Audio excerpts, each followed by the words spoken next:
Hello मुलांनो, लसावी मसावीचा हा प्रश्न बघा एका टेस्ट सिरीजचा आहे, पण रिअल मध्ये हा प्रश्न UPSC ला आलेला आहे, फक्त नाव चेंज केलेत.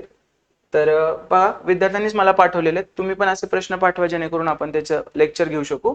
खूप चांगला प्रश्न आहे. रामू काका मंदिराला प्रत्येक 5व्या दिवशी भेट देतात, कविताबाई ह्या प्रत्येक 24व्या दिवशी भेट देतात आणि संदीपराव हे 9व्या दिवशी भेट देतात. जर हे तिघे एका रविवारी मंदिरामध्ये एकत्र भेटले असतील तर पुढच्या कोणत्या दिवशी ते तिघे पुन्हा कोणत्या वारी भेटतील? मग एक जण 5व्या दिवशी भेटतोय, एक जण 24व्या दिवशी भेटतोय, एक जण 9व्या दिवशी भेटतोय. आपण काय करतो, याचा लसावी काढतो, तिघांच्या पाड्यातील संख्या. मला तोंडी लसावी काढायची पद्धत तुम्हाला सांगितली आहे मी, फॅक्टर वगैरे काय पाडायला लागत नाहीत. दोन मोठ्या संख्यांचा लसावी घ्यायचा किंवा कुठल्याही दोन संख्यांचा लसावी घ्यायचा. तर 24 आणि 5चा लसावी किती? 120. पण त्या 120 ला 9 ने भाग जात नाही, मग 120च्या पटीत जायचं आपण. तर 360 जर पकडलं मी तर 360 ला सगळ्यांनी भाग जातो. 120 त्रिक 360, 360 ला सगळ्यांनी भाग जातो. बघा 9 चौक 36, 24 एके 24, 12 उरले 24 25 असे, आणि 5 नंतर जातोय.